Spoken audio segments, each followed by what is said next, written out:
नमस्ते। स्वागत है आपका इस खास सफर में, जहां हम बात करेंगे उस चीज की जो हमारी जिंदगी के हर पहलू को छूती है, पैसा। पैसे के बिना शायद ही कोई दिन गुजरता हो।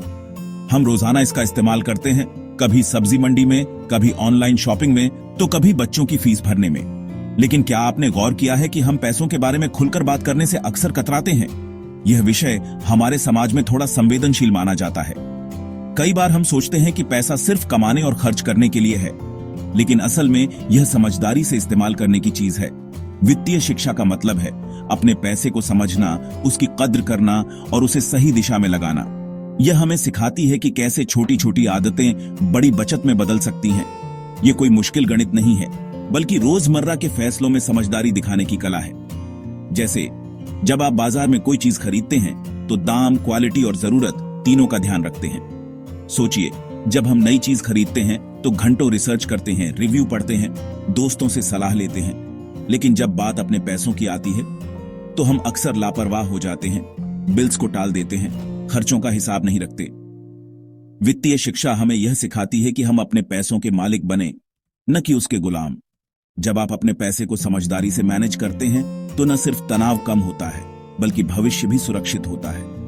इस सफर में हम जानेंगे कि बजट कैसे बनाएं, खर्चों को कैसे ट्रैक करें और अपने सपनों को पूरा करने के लिए पैसे को कैसे सही जगह लगाएं। हम सीखेंगे बचत के आसान तरीके, निवेश के फायदों के बारे में, और यह भी कि छोटी छोटी आदतें कैसे बड़ी आर्थिक सुरक्षा दे सकती हैं। साथ ही हम समझेंगे कि भविष्य की सुरक्षा के लिए प्लानिंग करना क्यों जरूरी है, चाहे वह बच्चों की पढ़ाई हो, रिटायरमेंट हो या कोई इमरजेंसी। हमारा मकसद आपको कोई एक्सपर्ट बनाना नहीं है, बल्कि इतना सक्षम बनाना है कि आप अपने पैसे के फैसले खुद ले सकें, आत्मविश्वास के साथ, बिना किसी डर या झिझक के। तो चलिए इस यात्रा की शुरुआत करते हैं और मिलकर सीखते हैं कि समझदारी से पैसे का प्रबंधन कैसे किया जाए ताकि हर सपना हकीकत बन सके। आज के दौर में पैसे के लेन देन के तरीके पूरी तरह से बदल चुके हैं। जहां कभी हम घंटों लाइन में लगकर बैंक में पैसे जमा या निकालते थे, वहीं अब सब कुछ बस एक क्लिक या टच पर हो जाता है। तकनीक ने हमारे जीवन को इतना आसान बना दिया है कि अब जेब में कैश रखने की जरूरत ही महसूस नहीं होती। अब लगभग हर चीज डिजिटल हो गई है। चाय की दुकान से लेकर बड़े मॉल तक हर जगह मोबाइल से पेमेंट करना आम बात हो गई है। UPI, net banking, digital wallets जैसे साधनों ने पैसे भेजना, मंगवाना या खर्च करना बेहद आसान और तेज बना दिया है। अब बिजली का बिल भरना हो, ऑनलाइन शॉपिंग करनी हो या किसी दोस्त को पैसे भेजने हो, ये सब काम चुटकियों में हो जाते हैं। लेकिन जहां ये डिजिटल सुविधा हमारे लिए सहूलियत लेकर आई है, वहीं इसके साथ कई नई चुनौतियां भी सामने आई हैं, जैसे ऑनलाइन फ्रॉड, डेटा चोरी और फाइनेंशियल स्कैम्स का खतरा। आज निवेश के इतने सारे विकल्प हैं, share market, mutual funds, digital gold, crypto currency, कि समझना मुश्किल हो जाता है कि किस में पैसा लगाएं। साथ ही हर दिन नए नए क्रेडिट कार्ड ऑफर और लुभावने डिस्काउंट्स भी आते रहते हैं।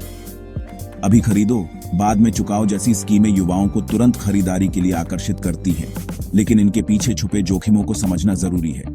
अगर सही जानकारी न हो तो हम जल्दबाजी में ऐसे फैसले ले सकते हैं जो बाद में हमारे लिए भारी पड़ सकते हैं, जैसे गलत निवेश चुनना या बिना सोचे समझे कर्ज लेना। कई बार लोग बिना रिसर्च किए किसी स्कीम में पैसा लगा देते हैं और बाद में नुकसान झेलते हैं, जिससे आर्थिक तनाव बढ़ जाता है। इसी तरह आसान लोन या क्रेडिट कार्ड के चक्कर में फंसकर लोग कर्ज के जाल में उलझ जाते हैं, जिससे बाहर निकलना मुश्किल हो जाता है। इसलिए आज के समय में वित्तीय साक्षरता यानी फाइनेंशियल लिटरेसी बेहद जरूरी हो गई है, ताकि हम अपने पैसों को समझदारी से इस्तेमाल कर सकें। ऑनलाइन बैंकिंग, निवेश के नए नए विकल्प और डिजिटल पेमेंट्स की दुनिया में सुरक्षित रहना तभी संभव है जब हमें इन सब की सही जानकारी हो। डिजिटल सुरक्षा की समझ रखना, मजबूत पासवर्ड बनाना और फिशिंग या फ्रॉड से बचना आज हर किसी के लिए अनिवार्य है। गांव शहर हर जगह डिजिटल लेन देन आम हो गया है, जिससे हर वर्ग के लोग इस बदलाव का हिस्सा बन रहे हैं। इसलिए चाहे युवा हो या बुजुर्ग, हर किसी को वित्तीय शिक्षा की जरूरत है, ताकि वे अपने पैसों का सही प्रबंधन कर सकें। जब हम इन नए तरीकों को समझेंगे, सीखेंगे और सतर्क रहेंगे, तभी हम अपने भविष्य को सुरक्षित बना सकते हैं। याद रखिए, बदलते जमाने के साथ अगर हम भी बदलें और जागरूक बने तो अपने पैसे को सुरक्षित और बेहतर बना पाएंगे।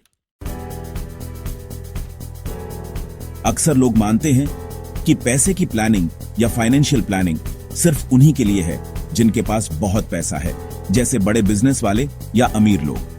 लेकिन यह सोच पूरी तरह से गलत है। असल में पैसे की सही समझ और प्लानिंग हर इंसान के लिए जरूरी है, चाहे उसकी आमदनी कितनी भी हो। यह सबसे बड़ी गलतफहमी है कि सिर्फ अमीरों को ही अपने पैसे की चिंता करनी चाहिए।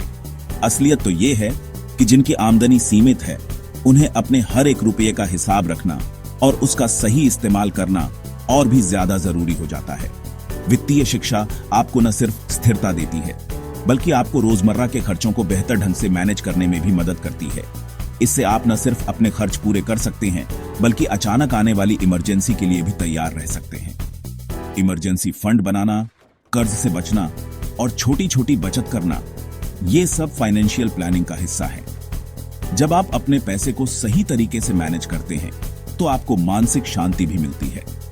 आप जानते हैं कि किसी भी मुश्किल वक्त में आपके पास कुछ पैसे हैं जिससे आप घबराते नहीं। खर्च और बचत का हिसाब रखना, बजट बनाना और अपने खर्चों को ट्रैक करना, ये सब आसान आदतें हैं जो हर कोई अपना सकता है। जब आप जानते हैं कि आपका पैसा कहां जा रहा है, तो आप समझदारी से फैसले ले सकते हैं। छोटी छोटी समझदारी, जैसे सही फोन चुनना या सस्ते में अच्छा सामान लेना, आपके बजट को मजबूत बनाती है। धीरे धीरे आप निवेश के बारे में भी सोच सकते हैं, चाहे वो म्यूचुअल फंड हो, एफडी हो या कोई और विकल्प। ये छोटी छोटी आदतें और समझदारी समय के साथ मिलकर आपके लिए बड़ा फर्क ला सकती है। सबसे अहम बात यह है कि जब आप आज से ही फाइनेंशियल प्लानिंग शुरू करते हैं, तो आप अपने और अपने परिवार के भविष्य को सुरक्षित बनाते हैं। चाहे वो रिटायरमेंट की तैयारी हो, बच्चों की पढ़ाई का सपना हो या कोई और बड़ा लक्ष्य। याद रखिए, पैसे की समझ और प्लानिंग सिर्फ अमीरों के लिए नहीं, बल्कि हर इंसान के लिए है। वित्तीय सफर की शुरुआत बजट से होती है, यानी अपने पैसे का प्लान बनाना। सबसे पहले अपनी आमदनी और हर खर्च को लिखिए, चाय से लेकर किराए तक। कुछ महीनों तक खर्च ट्रैक करने से पता चलेगा कि पैसा कहां जा रहा है और कहां कटौती हो सकती है। बजट का मतलब है फिजूल खर्ची पहचानना, न कि अपनी जरूरतें मारना। 50-30-20 नियम अपनाएं। 50% जरूरतों पर, 30% इच्छाओं पर, 20% बचत और निवेश पर। बचत का नियम, पहले खुद को भुगतान करें। सैलरी मिलते ही बचत अलग निकालें। बचत को सुरक्षित जगह रखें, जैसे सेविंग्स अकाउंट या रेकरिंग डिपॉजिट, ताकि पैसा बढ़े भी और सुरक्षित भी रहे। कर्ज लेना जरूरी हो सकता है, लेकिन समझदारी से। अच्छा कर्ज वो है जो संपत्ति बनाए या कमाई बढ़ाए, जैसे घर या शिक्षा के लिए। बुरा कर्ज महंगे गैजेट्स या छुट्टियों के लिए आपको फंसा सकता है। क्रेडिट कार्ड का कर्ज सबसे खतरनाक है। समय पर पूरा बिल न चुकाने पर भारी ब्याज लगता है। लोन लेने से पहले ब्याज दर, अवधि और छिपे शुल्कों की तुलना करें।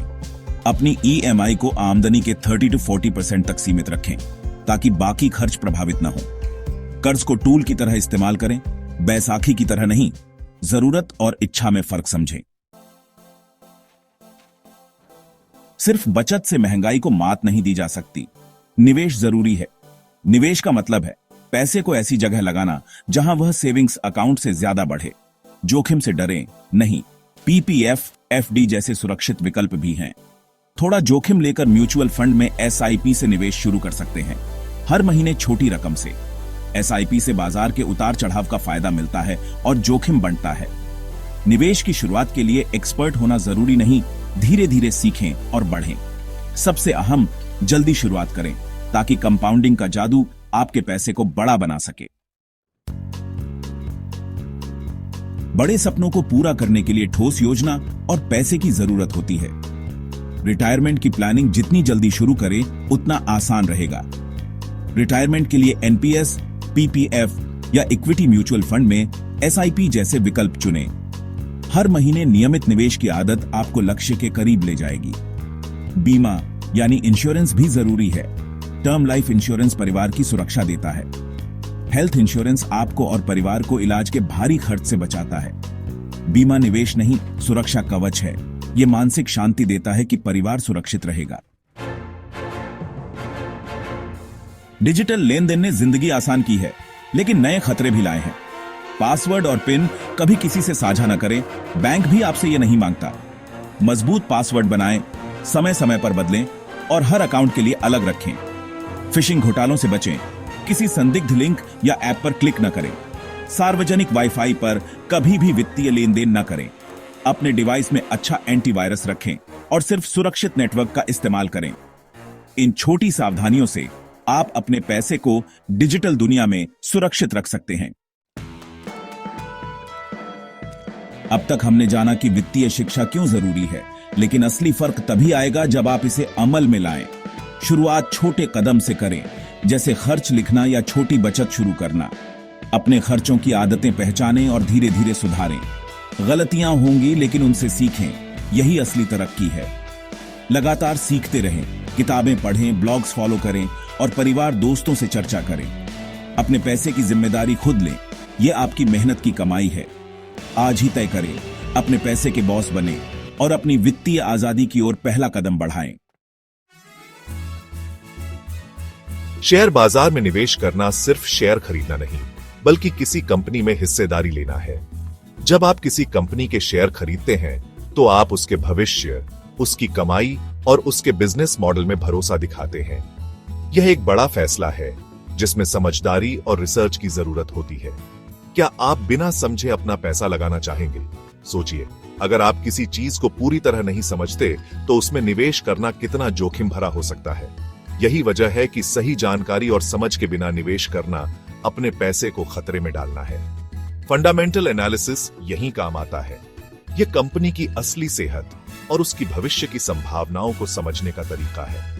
यह आपको कंपनी के बिजनेस, उसकी कमाई, कर्ज और ग्रोथ की गहराई से जांच करने का मौका देता है, ताकि आप समझ सकें कि कंपनी वाकई में कितनी मजबूत है। इसका मुख्य मकसद है कंपनी की आंतरिक कीमत यानी इंट्रिंसिक वैल्यू जानना।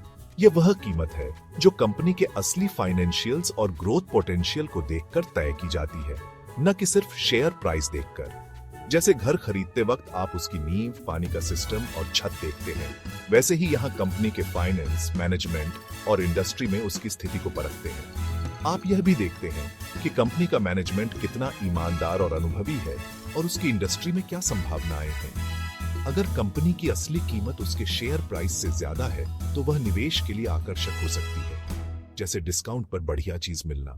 ऐसे मौके ढूंढना ही फंडामेंटल एनालिसिस का असली फायदा है, जिससे आप कम दाम में बेहतरीन कंपनियों के मालिक बन सकते हैं। कई लोग शेयर बाजार को जुआ समझते हैं और अफवाहों पर पैसा लगाते हैं, जिससे नुकसान होता है। वे बिना रिसर्च के सिर्फ दूसरों की बातों या खबरों पर भरोसा कर लेते हैं और अक्सर अपने पैसे गंवा बैठते हैं। फंडामेंटल एनालिसिस आपको स्मार्ट निवेशक बनाता है, जिससे आप बाजार के उतार चढ़ाव से घबराते नहीं। आप अपने फैसलों में आत्मविश्वास महसूस करते हैं, क्योंकि आपके पास ठोस वजह और आंकड़े होते हैं। जब आप जानते हैं कि आपने मजबूत कंपनी में निवेश किया है, तो आपको आत्मविश्वास मिलता है और आप रात को चैन से सो सकते हैं। यह मानसिक शांति और दीर्घकालिक सफलता की कुंजी है। इस सफर में हम सीखेंगे balance sheet, income statement, cash flow statement पढ़ना, जरूरी रेशियो निकालना और कंपनी के फाइनेंशियल्स को गहराई से समझना। ये स्किल्स आपको हर कंपनी का सही मूल्य आंकने में मदद करेंगे। इंडस्ट्री और मैनेजमेंट को परखना भी उतना ही जरूरी है, क्योंकि एक अच्छी कंपनी भी गलत इंडस्ट्री या कमजोर मैनेजमेंट के कारण पिछड़ सकती है। तैयार हो जाइए, यह ज्ञान आपको बेहतर निवेशक बनाएगा और आपकी निवेश यात्रा को एक मजबूत शुरुआत देगा। अब हम फंडामेंटल एनालिसिस की इस रोमांचक दुनिया में कदम रखने जा रहे हैं। किसी भी कंपनी की फाइनेंशियल हेल्थ को समझने के लिए सबसे जरूरी डॉक्यूमेंट है बैलेंस शीट। यह डॉक्यूमेंट कंपनी की आर्थिक स्थिति का एक स्नैपशॉट देता है, जिससे आप जान सकते हैं कि कंपनी के पास क्या है, उस पर कितना कर्ज है और असली मालिकाना हक कितना है। बैलेंस शीट एक निश्चित तारीख पर कंपनी के एसेट्स, लायबिलिटीज और शेयर होल्डर्स इक्विटी का पूरा हिसाब देती है। यह आपको कंपनी की वित्तीय स्थिति का एकदम स्पष्ट चित्र दिखाती है। बैलेंस शीट का सबसे महत्वपूर्ण नियम है assets equal sign liabilities plus equity, यानी कंपनी के पास जितनी संपत्ति है वह या तो कर्ज से या मालिकों के निवेश से आती है। यह संतुलन कंपनी की आर्थिक स्थिति का संतुलित और पारदर्शी चित्र दिखाता है, जिससे निवेशक और मालिक दोनों को भरोसा मिलता है। एसेट्स यानी कंपनी के पास क्या क्या है, जैसे कैश, मशीनें, जमीन, बिल्डिंग और अकाउंट्स रिसीवेबल। ये वे चीजें हैं जिनसे कंपनी भविष्य में पैसा कमा सकती है। एसेट्स को दो हिस्सों में बांटा जाता है, करंट और नॉन करंट। करंट एसेट्स वे हैं जिन्हें 1 साल के अंदर कैश में बदला जा सकता है, जैसे कैश और इन्वेंट्री। नॉन करंट एसेट्स लंबे समय तक कंपनी के पास रहती हैं, जैसे मशीनरी या प्रॉपर्टी। लायबिलिटीज यानी कंपनी को किसका कितना पैसा चुकाना है, जैसे लोन, अकाउंट्स पेएबल या अन्य वित्तीय जिम्मेदारियां। ये कंपनी की देनदारियां होती हैं। लायबिलिटीज को भी करंट और नॉन करंट में बांटा जाता है। करंट लायबिलिटीज वे हैं जिन्हें 1 साल के अंदर चुकाना होता है, जबकि नॉन करंट लायबिलिटीज लंबे समय के लिए होती है। निवेशक के तौर पर आपको यह देखना चाहिए कि कंपनी पर बहुत ज्यादा कर्ज तो नहीं है, खासकर शॉर्ट टर्म कर्ज। ज्यादा कर्ज कंपनी के लिए रिस्क बढ़ा सकता है। शेयर होल्डर्स इक्विटी वह हिस्सा है जो सभी कर्ज चुकाने के बाद बचता है, यानी कंपनी का असली मालिकाना हक। यह दर्शाता है कि कंपनी में मालिकों की कितनी हिस्सेदारी है। समय के साथ शेयर होल्डर्स इक्विटी का बढ़ना कंपनी की ग्रोथ और फाइनेंशियल स्ट्रेंथ का अच्छा संकेत है। इससे निवेशकों का भरोसा भी बढ़ता है। बैलेंस शीट को समझकर आप जान सकते हैं कि कंपनी की नींव कितनी मजबूत है और उसमें निवेश करना कितना सुरक्षित हो सकता है। बैलेंस शीट जहां एक फोटो है, वहीं इनकम स्टेटमेंट पूरी फिल्म है। यह बताती है कंपनी ने एक अवधि में कितना कमाया और कितना खर्च किया। शुरुआत होती है रेवेन्यू से, कुल बिक्री। इसमें से कॉस्ट ऑफ गुड्स सोल्ड घटाएं तो मिलता है ग्रोस प्रॉफिट। इसके बाद घटते हैं ऑपरेटिंग एक्सपेंसेस, जैसे ऑफिस का किराया, सैलरी, मार्केटिंग। बचा ऑपरेटिंग प्रॉफिट यानी ईबीटी। फिर इसमें से ब्याज और टैक्स घटते हैं और जो बचता है वही नेट प्रॉफिट है, यानी असली मुनाफा।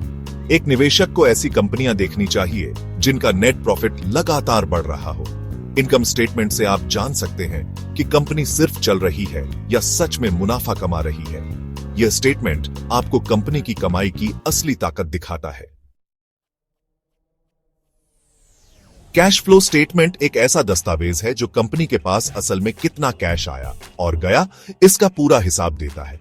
यह सिर्फ कागजी मुनाफे की बात नहीं करता, बल्कि असली पैसे की आवाजाही को ट्रैक करता है। अक्सर कंपनियां कागज पर अच्छा मुनाफा दिखा सकती हैं, लेकिन अगर उनके पास पर्याप्त कैश नहीं है तो वे मुश्किल में पड़ सकती हैं। मुनाफा और कैश अलग चीजें हैं। कंपनी कागज पर मुनाफा दिखा सकती है, लेकिन कैश की कमी में फंस सकती है। कैश फ्लो स्टेटमेंट के 3 मुख्य हिस्से होते हैं जो कंपनी के अलग अलग पहलुओं को दर्शाते हैं। पहला है ऑपरेटिंग एक्टिविटीज। यह बताता है कि कंपनी के मुख्य बिजनेस से कैश का आना जाना कैसा है। यहीं से पता चलता है कि कंपनी अपने रोजमर्रा के खर्च और आमदनी को कैसे संभाल रही है। अगर इस हिस्से में लगातार पॉजिटिव कैश फ्लो दिखता है तो यह कंपनी की अच्छी सेहत का संकेत है।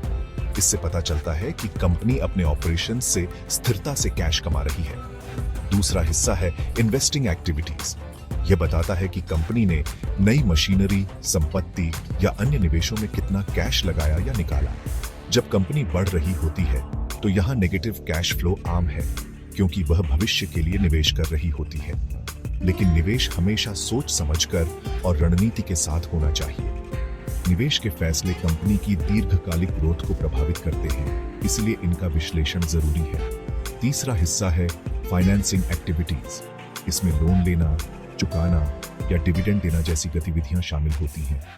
अगर कंपनी बार बार लोन पर निर्भर हो रही है तो यह खतरे की घंटी हो सकती है। इससे कंपनी की वित्तीय स्थिति कमजोर हो सकती है। इन तीनों हिस्सों को मिलाकर आप देख सकते हैं कि कंपनी की कुल कैश पोजीशन कितनी मजबूत है और वह भविष्य की चुनौतियों का सामना कर सकती है या नहीं। सिर्फ मुनाफा नहीं, कैश फ्लो भी देखें, यही असली सेहत है। कैश फ्लो स्टेटमेंट से कंपनी की असली ताकत का पता चलता है। इसी से आप जान सकते हैं कि कंपनी अपने बिल समय पर चुका सकती है या नहीं और भविष्य में किसी संकट से बच सकती है। फाइनेंशियल रेशियो कंपनी की सेहत का थर्मामीटर है। लिक्विडिटी रेशियो बताते हैं कि कंपनी शॉर्ट टर्म बिल चुका सकती है या नहीं, और सॉल्वेंसी रेशियो बताते हैं कि वह लंबे समय तक टिक सकती है या नहीं। Current ratio equal sign current assets current liabilities 2:1 एक अच्छा माना जाता है। क्विक रेशियो इन्वेंट्री को छोड़कर जल्दी कैश में बदलने वाले एसेट्स का अनुपात 1 या उससे ज्यादा होना चाहिए। डेप्ट टू इक्विटी रेशियो कंपनी ने बिजनेस के लिए कितना कर्ज लिया है, 2 से ज्यादा हो तो खतरे की घंटी। ये रेशियो आपको जल्दी बता देते हैं कि कंपनी फाइनेंशियली कितनी मजबूत है।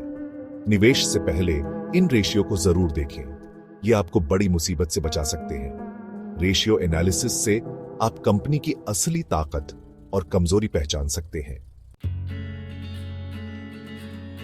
अब बात करते हैं प्रॉफिटेबिलिटी रेशियो की। ये बताते हैं कि कंपनी मुनाफा कमा रही है या नहीं।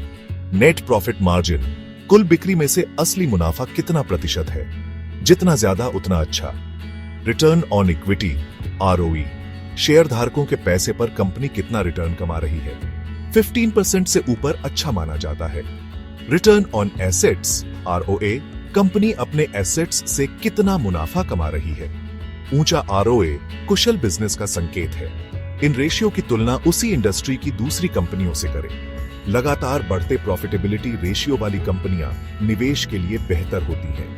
ये रेशियो आपको कंपनी की कमाई की असली ताकत समझने में मदद करते हैं। सिर्फ कंपनी के नंबर नहीं, उसकी इंडस्ट्री भी समझना जरूरी है। एक बेहतरीन कंपनी भी अगर डूबती इंडस्ट्री में है तो आगे नहीं बढ़ पाएगी। इंडस्ट्री एनालिसिस में देखें, क्या इसमें नए प्रतियोगियों के लिए आना आसान है? क्या ग्राहकों के पास बहुत विकल्प है? मजबूत इंडस्ट्री में एंट्री बैरियर, ब्रांड, पेटेंट या भारी लागत जैसी चीजें होती हैं। कंपनी की कंपेटिटिव पोजीशन यानी उसकी आर्थिक खाई देखें। क्या उसके पास ऐसा फायदा है जो उसे प्रतियोगियों से अलग बनाता है? मजबूत ब्रांड, अनोखा प्रोडक्ट या कम लागत, ये सब कंपनी को टिकाऊ बनाते हैं। ऐसी कंपनियां बाजार के उतार चढ़ाव में भी टिक सकती हैं और निवेशकों को अच्छा रिटर्न देती हैं। निवेश से पहले कंपनी की इंडस्ट्री और उसकी प्रतिस्पर्धी स्थिति जरूर जांचें। कंपनी के नंबर और इंडस्ट्री के बाद सबसे अहम है कंपनी की मैनेजमेंट टीम। एक अच्छा बिजनेस भी खराब मैनेजमेंट से डूब सकता है। मैनेजमेंट की काबिलियत देखें, क्या उनके पास अनुभव है? क्या उन्होंने पहले भी कंपनियों को सफल बनाया है? एनुअल रिपोर्ट्स पढ़ें, क्या उनकी रणनीति और विजन साफ है? ईमानदारी भी जरूरी है। क्या मैनेजमेंट शेयरधारकों के हित में फैसले लेता है? क्या उनका खुद का पैसा कंपनी में लगा है? पारदर्शिता देखें, क्या वे अच्छी बुरी दोनों खबरें शेयर करते हैं? क्या वे अपनी गलतियां स्वीकार करते हैं? मैनेजमेंट टीम में वही लोग चुनें जिन पर आप भरोसा कर सकते हैं।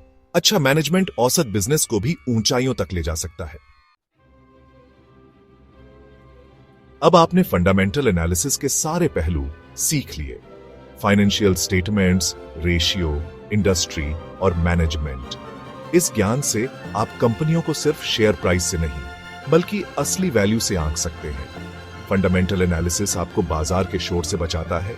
आप घबराते नहीं बल्कि मौके पहचानते हैं। यह कोई जादू नहीं बल्कि अनुशासन और धैर्य की प्रक्रिया है। समय और मेहनत लगती है लेकिन नतीजे शानदार मिलते हैं। यह आपको मजबूत कंपनियों में निवेश करने और कमजोर कंपनियों से बचने में मदद करता है। ज्ञान के साथ निवेश डरावना नहीं बल्कि सशक्त बनाने वाला बन जाता है। तो जाइए, कंपनियों की रिपोर्ट्स पढ़िए, नंबर समझिए और आत्मविश्वास के साथ निवेश कीजिए। आपका भविष्य आपके हाथ में है। अनुपात विश्लेषण। अब यह शब्द सुनने में थोड़ा जटिल लग सकता है ना? लेकिन चिंता मत कीजिए, मैं इसे आपके लिए एकदम आसान बना दूंगी। सोचिए, जब आप बीमार महसूस करते हैं तो आप डॉक्टर के पास जाते हैं। डॉक्टर आपकी सेहत को समझने के लिए ब्लड टेस्ट जैसे कुछ टेस्ट करवाते हैं। अनुपात विश्लेषण भी कुछ ऐसा ही है, लेकिन यह कंपनियों के लिए है। यह एक शक्तिशाली उपकरण है जो किसी कंपनी के वित्तीय स्वास्थ्य की जांच करने में मदद करता है। यह हमें बताता है कि कंपनी आर्थिक रूप से कितनी मजबूत या कमजोर है, ठीक वैसे ही जैसे एक मेडिकल रिपोर्ट आपकी सेहत के बारे में बताती है। तो कंपनियां इस उपकरण का उपयोग क्यों करती हैं? इसका जवाब बहुत सरल है, बेहतर निर्णय लेने के लिए। कंपनी के प्रबंधक, निवेशक और यहां तक कि बैंक भी कंपनी के प्रदर्शन को समझने के लिए अनुपात विश्लेषण का उपयोग करते हैं। ये उन्हें कंपनी की बैलेंस शीट, लाभ हानि खाते और कैश फ्लो स्टेटमेंट में छिपी जानकारी को उजागर करने में मदद करता है। ये केवल संख्याओं को देखने के बारे में नहीं है, बल्कि उन संख्याओं के बीच के संबंधों को समझने के बारे में है। यह उपकरण कंपनी के मालिकों को यह जानने में मदद करता है कि क्या वे सही रास्ते पर हैं या उन्हें अपनी रणनीतियों में कुछ बदलाव करने की आवश्यकता है। अनुपात विश्लेषण हमें कंपनी के प्रदर्शन के विभिन्न पहलुओं को देखने की अनुमति देता है। यह हमें कंपनी की लाभप्रदता यानी वह कितना पैसा कमा रही है के बारे में बताता है। यह हमें उसकी तरलता यानी वह अपनी छोटी अवधि की देनदारियों को कितनी आसानी से चुका सकती है के बारे में भी बताता है।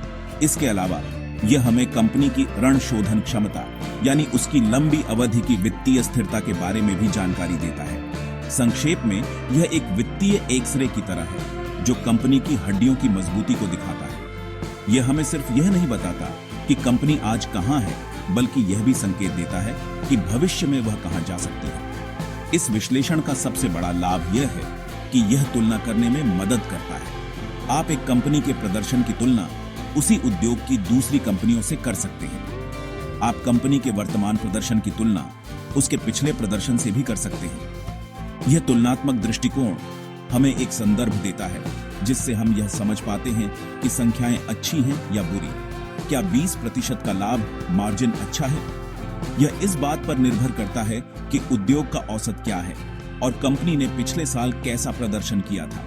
इसलिए अनुपात विश्लेषण केवल गणना करने के बारे में नहीं है, बल्कि यह व्याख्या और तुलना के बारे में भी है। चलिए अब कुछ महत्वपूर्ण अनुपातों को सरल शब्दों में समझते हैं। सबसे पहले आता है करंट रेशियो। यह कंपनी की अल्पकालिक देनदारियों को चुकाने की क्षमता को मापता है। इसका सूत्र है करंट एसेट्स विभाजित करंट लायबिलिटीज। मान लीजिए एक कंपनी के पास 2 लाख रुपए की करंट एसेट्स जैसे नकद, स्टॉक वगैरह हैं और 1 लाख रुपए की करंट लायबिलिटीज जैसे अल्पकालिक ऋण या लेनदार हैं, तो उसका करंट रेशियो 2:1 होगा। इसका मतलब है कि हर 1 रुपये की देनदारी के लिए कंपनी के पास 2 रुपये की संपत्ति है। यह एक अच्छी स्थिति मानी जाती है क्योंकि यह दिखाता है कि कंपनी अपने बिलों का भुगतान आसानी से कर सकती है। इसके बाद आता है लिक्विड रेशियो, जिसे एसिड टेस्ट रेशियो भी कहा जाता है। यह करंट रेशियो से भी अधिक सख्त परीक्षण है। इसका सूत्र है करंट एसेट्स में से इन्वेंट्री घटाकर फिर उसे करंट लायबिलिटीज से विभाजित करें। यह अनुपात यह मापता है कि क्या कोई कंपनी अपनी इन्वेंट्री बेचे बिना अपनी देनदारियों का भुगतान कर सकती है। ऐसा इसलिए है क्योंकि इन्वेंट्री को जल्दी से नकदी में बदलना मुश्किल हो सकता है। यदि किसी कंपनी का लिक्विड रेशियो 1:1 या उससे अधिक है, तो यह उसकी बहुत अच्छी अल्पकालिक वित्तीय स्थिति का संकेत देता है। यह दिखाता है कि कंपनी के पास तत्काल देनदारियों को पूरा करने के लिए पर्याप्त तरल संपत्ति है। अब बात करते हैं लाभप्रदता की, और यहाँ ग्रॉस मार्जिन रेशियो बहुत महत्वपूर्ण है। यह हमें बताता है कि कंपनी अपने उत्पादों को बनाने और बेचने की लागत निकालने के बाद कितना पैसा कमाती है। इसका सूत्र है ग्रॉस प्रॉफिट को कुल बिक्री से विभाजित करके 100 से गुणा करें। उदाहरण के लिए, यदि कोई कंपनी 100 रुपये का सामान बेचती है और उसे बनाने में 60 रुपये लगते हैं, तो उसका ग्रॉस प्रॉफिट 40 रुपये होगा। उसका ग्रॉस मार्जिन रेशियो 40% होगा। यह अनुपात जितना अधिक होगा, कंपनी उतनी ही अधिक कुशलता से अपने उत्पादन का प्रबंधन कर रही है। इससे हमें कंपनी की मूल्य निर्धारण, रणनीति और उत्पादन लागत नियंत्रण की प्रभावशीलता का पता चलता है। अंत में 2 और महत्वपूर्ण अनुपात हैं, रिटर्न ऑन इक्विटी और debt to equity ratio. ROE यह मापता है कि कंपनी शेयरधारकों के पैसे का उपयोग करके कितना मुनाफा कमा रही है। इसका सूत्र है नेट इनकम को शेयर होल्डर इक्विटी से विभाजित करके 100 से गुणा करें। एक उच्च आरओई का मतलब है कि कंपनी शेयरधारकों के निवेश पर अच्छा रिटर्न दे रही है। दूसरी ओर debt to equity ratio company के कुल ऋण की तुलना उसकी इक्विटी से करता है। यह हमें बताता है कि कंपनी अपनी संपत्ति को फंड करने के लिए कर्ज पर कितना निर्भर है। एक उच्च अनुपात का मतलब अधिक जोखिम हो सकता है, जबकि एक कम अनुपात वित्तीय स्थिरता का संकेत देता है। अनुपात विश्लेषण बहुत उपयोगी है, लेकिन यह कहानी का केवल एक हिस्सा है। किसी कंपनी को सही मायने में समझने के लिए हमें उसके उद्योग और प्रतिस्पर्धी माहौल को भी देखना होगा। इसे इंडस्ट्री एनालिसिस कहते हैं। यह हमें उस बड़े खेल के मैदान को समझने में मदद करता है जिसमें कंपनी खेल रही है। सबसे पहले हमें बाजार का आकार और विकास देखना होगा। क्या यह एक बढ़ता हुआ बाजार है या घटता हुआ? एक बढ़ते बाजार में कंपनियों के लिए सफल होना आसान होता है, जबकि एक सिकुड़ते बाजार में प्रतिस्पर्धा बहुत अधिक होती है। यह समझना महत्वपूर्ण है कि कंपनी के लिए भविष्य में विकास के कितने अवसर हैं। उद्योग विश्लेषण का एक और महत्वपूर्ण कारक प्रतिस्पर्धी हैं। आपके उद्योग में और कौन सी कंपनियां हैं? वे कितनी मजबूत हैं? क्या उद्योग में कुछ बड़ी कंपनियां हावी हैं या कई छोटी कंपनियां हैं? अपने प्रतिस्पर्धियों को जानना आपको अपनी कंपनी की स्थिति को समझने में मदद करता है। इसके साथ ही प्रवेश में बाधाएं भी देखनी होती हैं। इसका मतलब है कि नए प्रतियोगियों के लिए उस उद्योग में प्रवेश करना कितना मुश्किल है।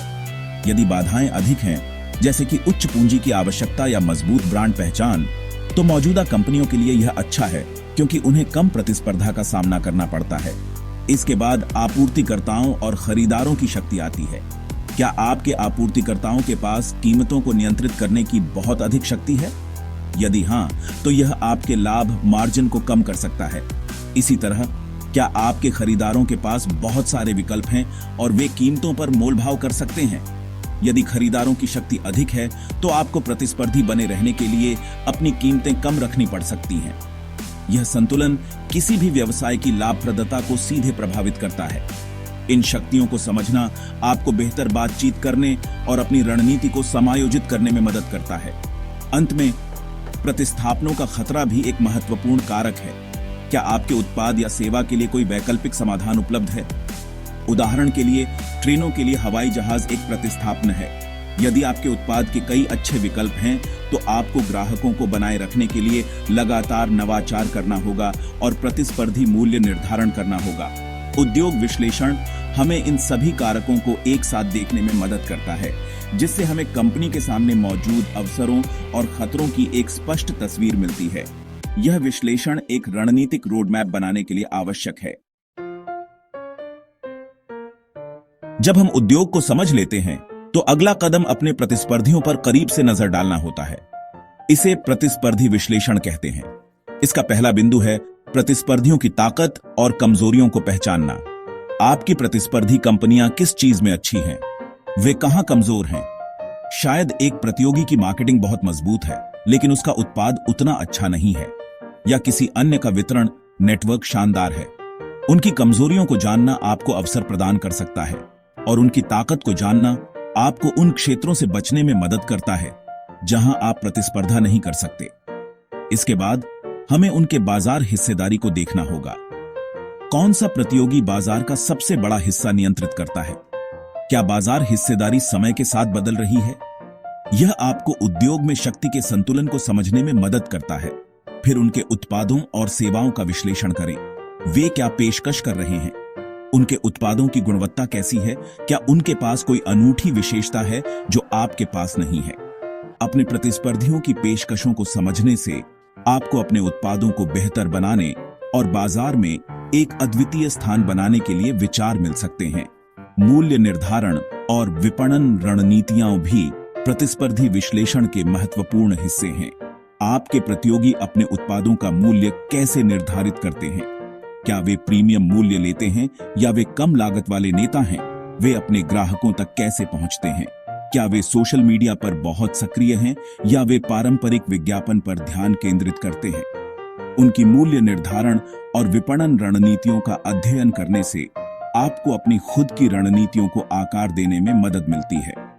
आप यह तय कर सकते हैं कि क्या आप कीमत पर प्रतिस्पर्धा करना चाहते हैं या गुणवत्ता और सेवा पर ध्यान केंद्रित करना चाहते हैं।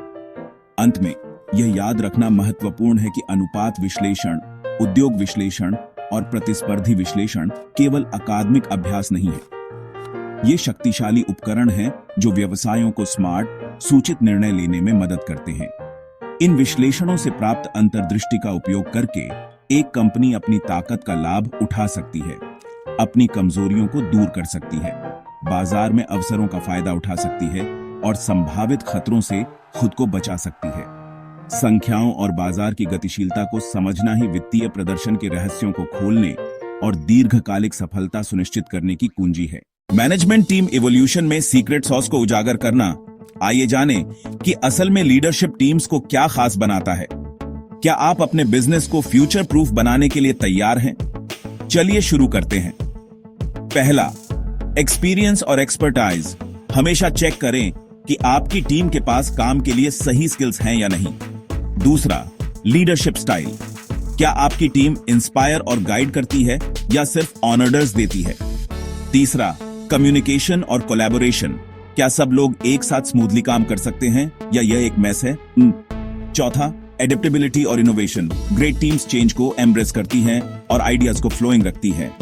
और पांचवा, टैलेंट डेवलपमेंट और रिटेंशन। अगर आप अपने लोगों को ग्रो नहीं कर रहे हैं तो आप पीछे रह रहे हैं। इन 5 एरियाज को इवैल्यूएट करें और आपको पता चल जाएगा कि कहां इंप्रूव करना है।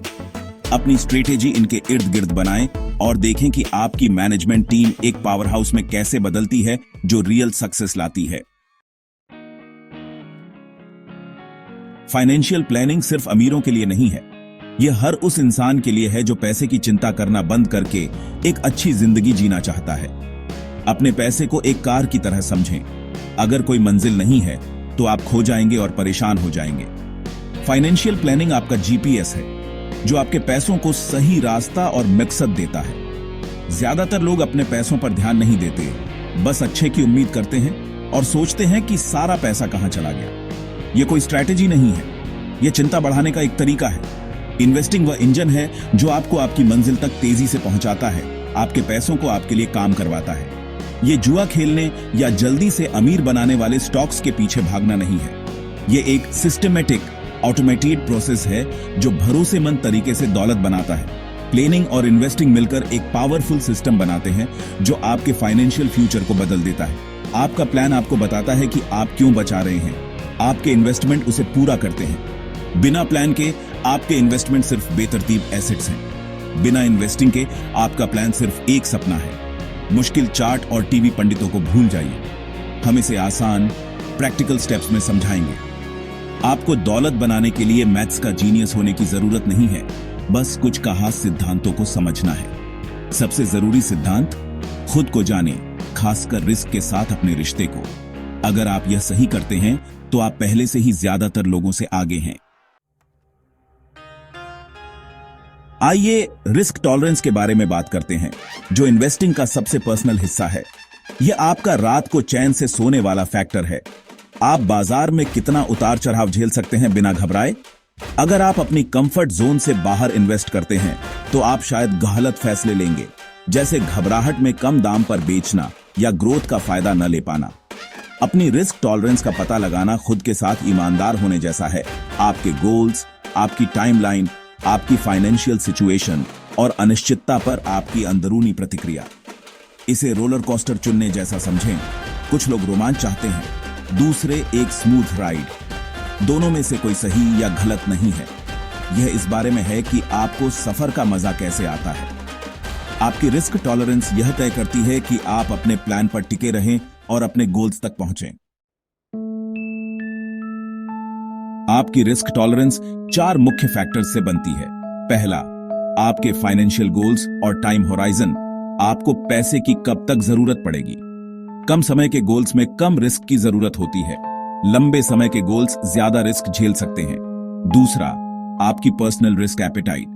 क्या आप स्वाभाविक रूप से सतर्क हैं या एडवेंचरस। तीसरा, आपकी फाइनेंशियल सिचुएशन।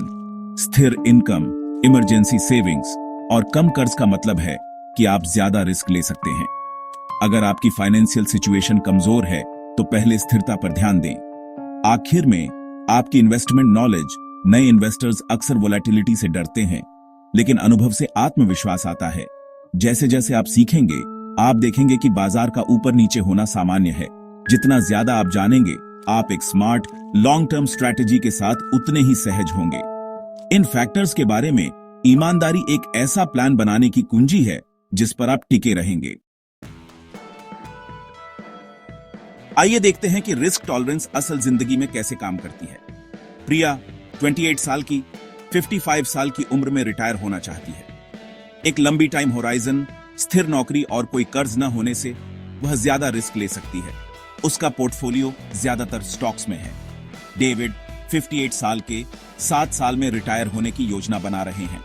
उन्हें अपनी बचत की रक्षा करनी है, इसलिए वह ज्यादा सावधानी से इन्वेस्ट करते हैं, बॉन्ड्स में ज्यादा प्रतिशत के साथ। मारिया और बेन अपनी 30 की उम्र के आखिर में 10 साल में अपने बच्चे की कॉलेज के लिए बचा रहे हैं।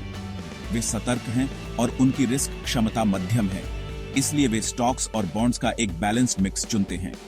एलेक्स 24 साल का 18 महीने में एक कार के लिए बचत कर रहा है।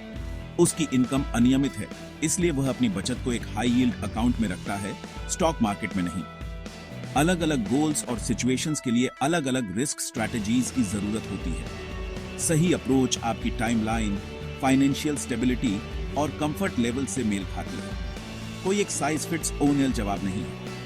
मुख्य बात यह है कि अपने इन्वेस्टमेंट्स को अपनी असल जिंदगी की जरूरतों के साथ जोड़ें। इस तरह आप महंगी गलतियों से बचते हैं और सही रास्ते पर बने रहते हैं। आपकी रिस्क टॉलरेंस स्थिर नहीं है, यह आपकी जिंदगी बदलने के साथ बदल सकती है।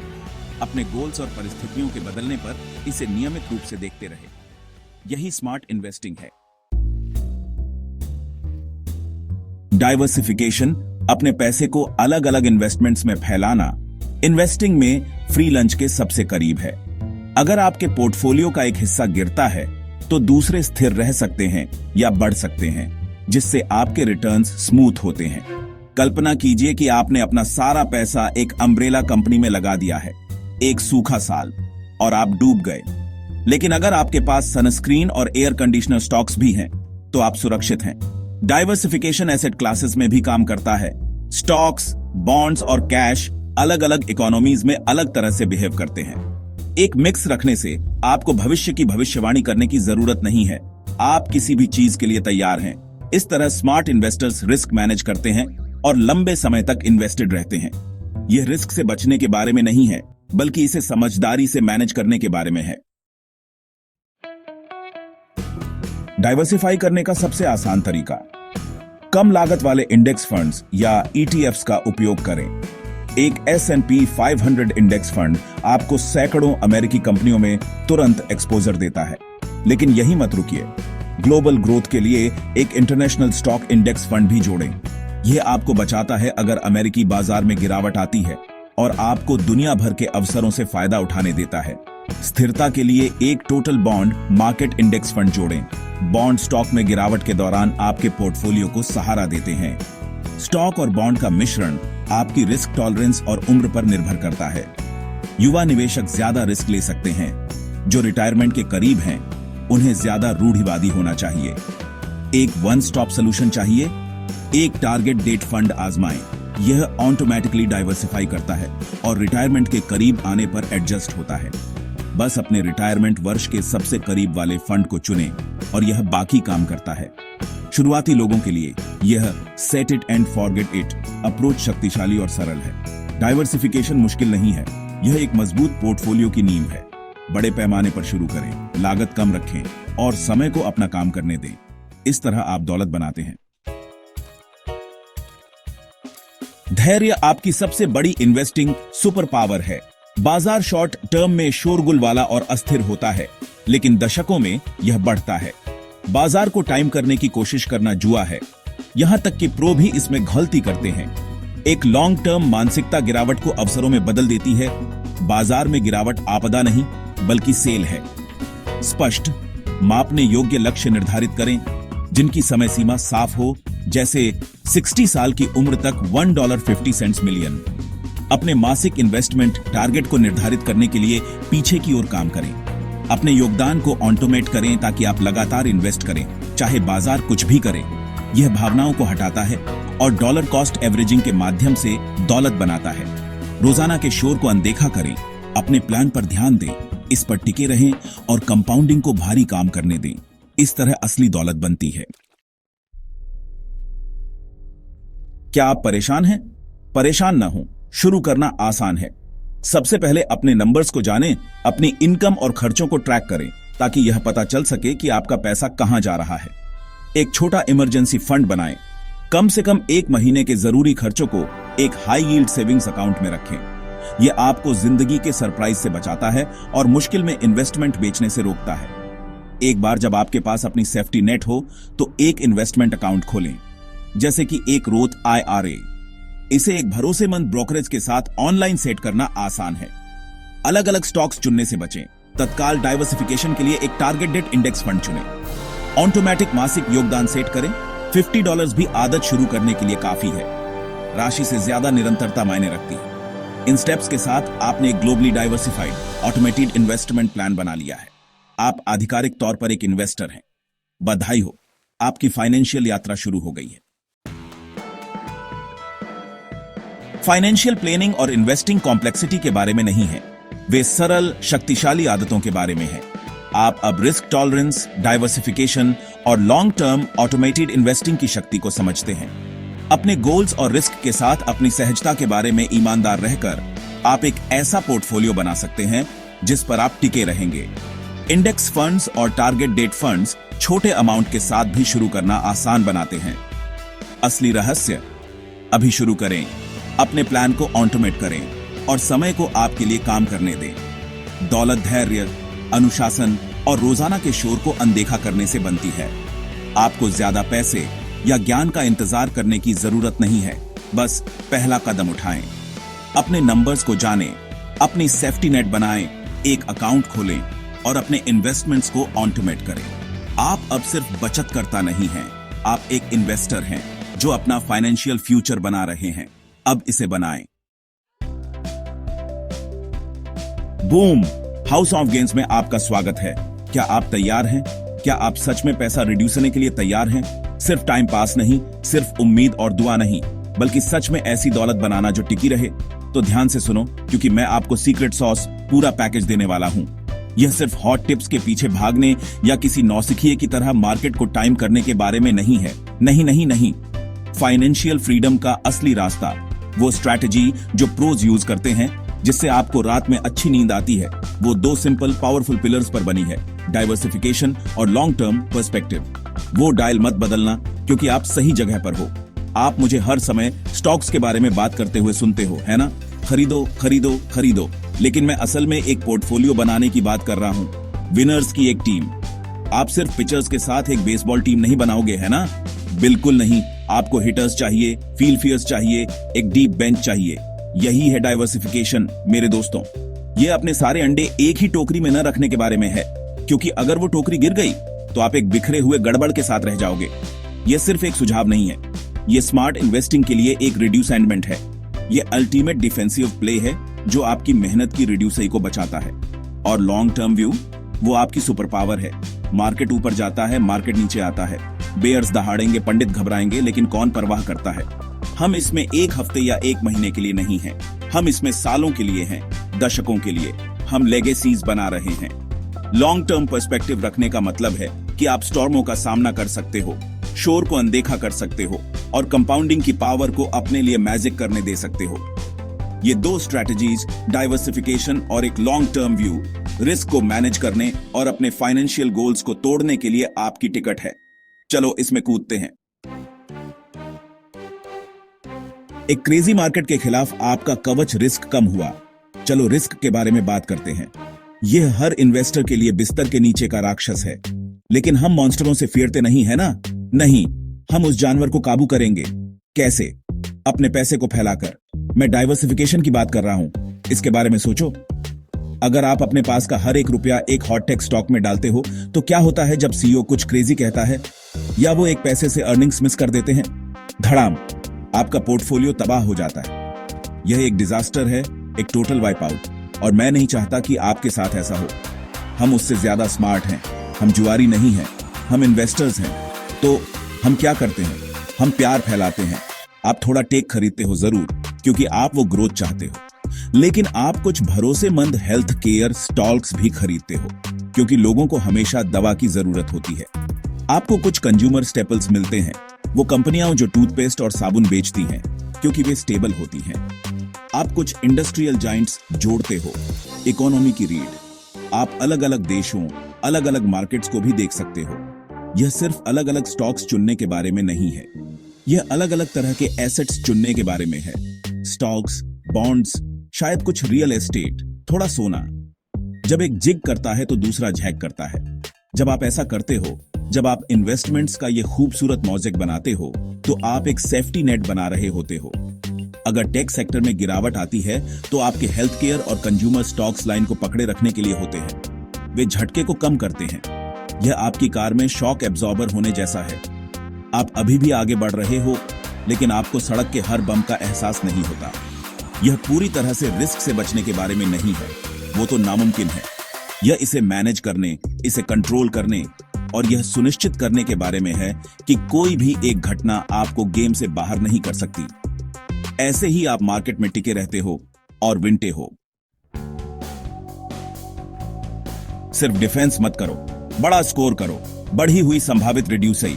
अब कुछ लोग डाइवर्सिफिकेशन सुनते हैं और उन्हें बोरिंग लगता है। उन्हें लगता है कि इसका मतलब है साधारण रिड्यूसई से संतोष करना। गलत गलत गलत, यह लूजर टॉक है। डाइवर्सिफिकेशन सिर्फ आपकी डाउनसाइड को बचाने के बारे में नहीं है, यह आपकी अपसाइड को मैक्सिमाइज करने के बारे में है। यह सुनिश्चित करने के बारे में है कि आपके पास ब्लॉक पर हर पार्टी का टिकट हो। आप वो व्यक्ति नहीं बनना चाहते जिसने साल की सबसे बड़ी रैली मिस कर दी क्योंकि आपका सारा पैसा किसी और चीज में लगा था, है ना? बिल्कुल नहीं। हमें सारी कार्रवाई का एक हिस्सा चाहिए। ग्लोबल इकोनॉमी को एक विशाल फैले हुए शहर के रूप में सोचो जिसमें अलग अलग मोहल्ले हैं। आपके पास फैंसी टेक डिस्ट्रिक्ट है, स्टेबल फाइनेंशियल सेंटर है, बूमिंग हेल्थ केयर कैंपस है और up and reducing international quarter है। अगर आप सिर्फ एक मोहल्ले में इन्वेस्ट करते हो तो आप कहीं और हो रही सारी ग्रोथ को मिस कर रहे हो। एक साल टेक आग पर हो सकता है, अगले साल एनर्जी स्टॉक्स फिर से तेजी से बढ़ सकते हैं, उसके अगले साल शायद इमर्जिंग मार्केट्स ही सबसे अच्छी जगह हों। एक डाइवर्सिफाइड पोर्टफोलियो आपको इन सभी क्षेत्रों में उपस्थिति देता है। यह स्ट्रैटेजी सुनिश्चित करती है कि आप हमेशा मार्केट के उस हिस्से में भाग ले रहे हो जो अच्छा प्रदर्शन कर रहा है, जबकि आपके कंजर्वेटिव बॉन्ड्स स्टेबलता प्रदान कर रहे हैं।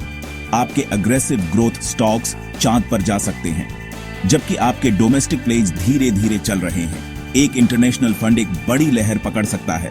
यह हर संभव कोण से ग्रोथ कैप्चर करने के बारे में है। आप यह अनुमान लगाने की कोशिश नहीं कर रहे हो कि कौन सा सेक्टर विजेता होगा। आप उन सभी पर बेट्स लगा रहे हो, यह जानते हुए कि समय के साथ उनकी ग्रोथ की संयुक्त शक्ति आपके पूरे पोर्टफोलियो को ऊंचा और ऊंचा उठाएगी।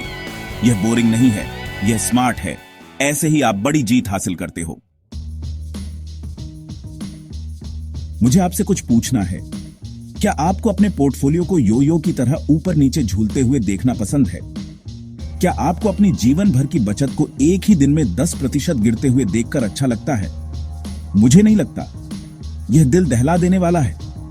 यह आपको सब कुछ बेचने और अपने पैसे को गद्दे के नीचे छिपाने के लिए मजबूर करता है, जो ईमानदारी से सबसे बुरा काम है जो आप कर सकते हैं। यहां लक्ष्य सिर्फ अमीर बनना नहीं है, यह अमीर बने रहना और शांति और आत्मविश्वास के साथ धन का निर्माण करना है। यहीं पर एक डाइवर्सिफाइड पोर्टफोलियो की सुंदर, अद्भुत, शानदार स्टेबलता काम आती है। यह आपका फाइनेंशियल ट्रैंक्विलाइजर है। जब आप ठीक से डाइवर्सिफाइड होते हो तो मार्केट का रोजमर्रा का शोर फीका पड़ने लगता है। क्रेजी हेडलाइंस, टीवी पर पैनिक फैलाने वाले पंडित्स, वे आपको उतना परेशान नहीं करते। क्यों?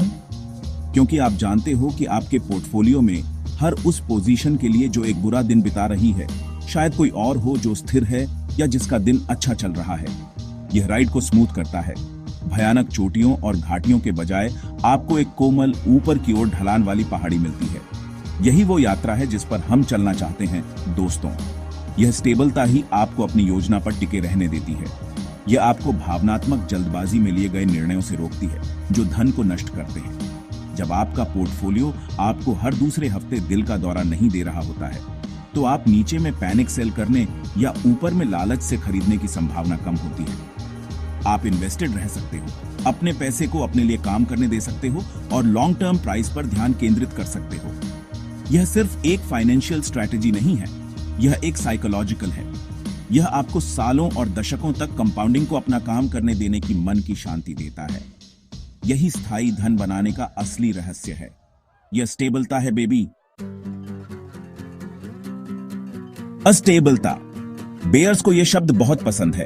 वे आपको इससे फिराने की कोशिश करते हैं। वे चाहते हैं कि आप हर बार जब मार्केट का बुरा हफ्ता हो तो उसे दुनिया का अंत समझो। लेकिन डाइवर्सिफाइड, लॉन्ग टर्म इन्वेस्टर के लिए अस्टेबलता सिर्फ जीवित रहने की चीज नहीं है, यह फायदा उठाने की चीज है। यह एक अवसर है। जब आपके पास एक अच्छी तरह से बैलेंस्ड पोर्टफोलियो होता है तो मार्केट में गिरावट एक संकट की तरह नहीं दिखती, वे एक सेल की तरह दिखती हैं। वर्ल्ड क्लास कंपनियों पर एक बड़ी खूबसूरत सेल बूम ऐसे काम करता है। मान लीजिए टेक सेक्टर को झटका लगता है और वो स्टॉक्स 20% नीचे हैं। जो व्यक्ति 100% टेक में है वो अपनी सूप में रो रहा है, लेकिन आप डाइवर्सिफाइड हो। आपका पोर्टफोलियो शायद सिर्फ 3 या 4% नीचे है क्योंकि आपकी अन्य होल्डिंग्स, आपकी हेल्थ केयर, आपकी कंज्यूमर स्टेपल्स, आपके बॉन्ड्स किले को संभाले हुए हैं। वे आपकी डिफेंसिव लाइन है, वे आपकी पूंजी की रक्षा कर रहे हैं। यह आपको शॉपिंग करने की शक्ति, आत्मविश्वास और नकदी देता है। आप अपने पोर्टफोलियो को रीबैलेंस कर सकते हो, जो अच्छा चला है उसे बेचकर, और उन महान टेक कंपनियों को भारी डिस्काउंट पर और खरीद सकते हो। यह अल्टीमेट पावर मूव है।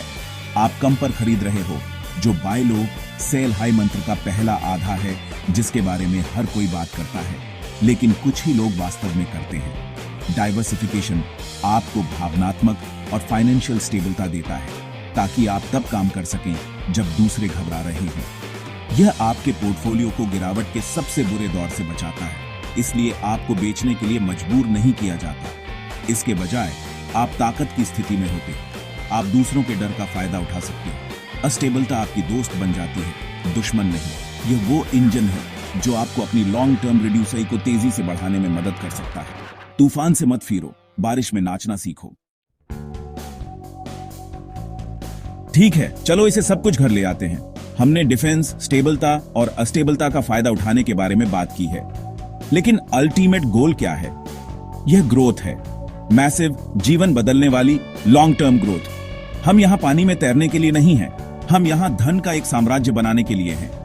और डाइवर्सिफिकेशन एक लॉन्ग टर्म पर्सपेक्टिव के साथ मिलकर उस साम्राज्य का ब्लूप्रिंट है।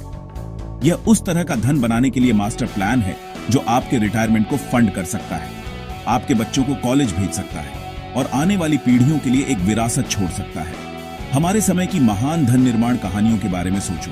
वे रातों रात नहीं बनी थी, वे दशकों में बनी थी।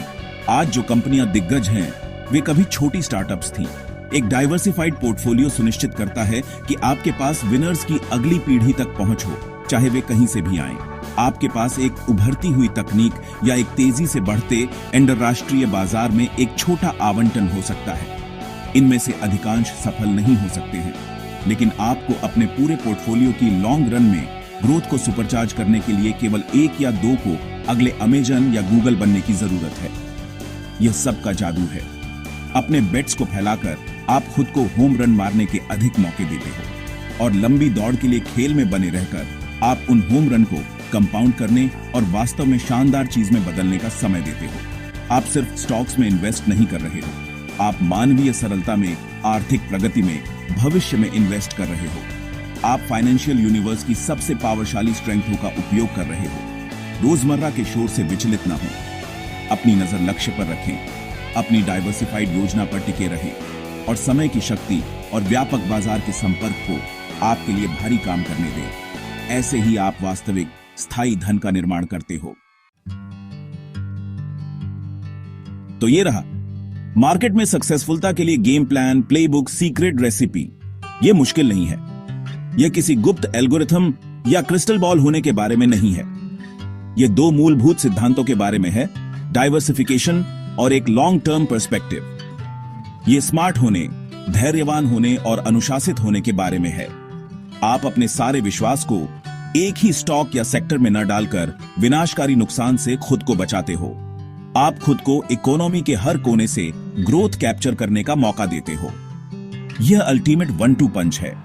विभिन्न एसेट क्लासेस, इंडस्ट्रीज और यहां तक कि भौगोलिक क्षेत्रों में फैले एक पोर्टफोलियो का निर्माण करके आप स्टेबलता की फाउंडेशन बनाते हो। यह स्टेबलता आपका सबसे बड़ा हथियार है। यह आपको डर फैलाने वालों और घबराहट फैलाने वालों को अनदेखा करने देती है। यह आपको कठिन समय के दौरान इन्वेस्टेड रहने और जब चीजें खराब दिखें तो और खरीदने का साहस देती है। यह मार्केट की अस्टेबलता को एक खतरे से एक अविश्वसनीय अवसर में बदल देती है, ताकि आप बार्गेन प्राइस पर महान कंपनियों में अपनी पोजीशंस बना सकें। ऐसे ही प्रोज गेम गेमते हैं, और आपको भी ऐसे ही गेमना चाहिए। याद रखें, यह एक मैराथन है, स्प्रिंट नहीं। हम जीवन भर के लिए धन का निर्माण कर रहे हैं। एक डाइवर्सिफाइड स्ट्रैटेजी को एक धैर्यवान, लॉन्ग टर्म दृष्टिकोण के साथ जोड़कर आप बाधाओं को सीधे अपने पक्ष में कर रहे हो। आप एक लचीला, ग्रोथ ओरिएंटेड पोर्टफोलियो बना रहे हो जो किसी भी तूफान का सामना कर सकता है, और समय के साथ अविश्वसनीय हो जो किसी भी तूफान का सामना कर सकता है और समय के साथ अविश्वसनीय ऊंचाइयों तक कंपाउंड कर सकता है। यह आपके फाइनेंशियल गोल्स को प्राप्त करने और अपने भविष्य को सुरक्षित करने का आपका रास्ता है। अब देखना बंद करो और करना शुरू करो। पैसा बनाना है।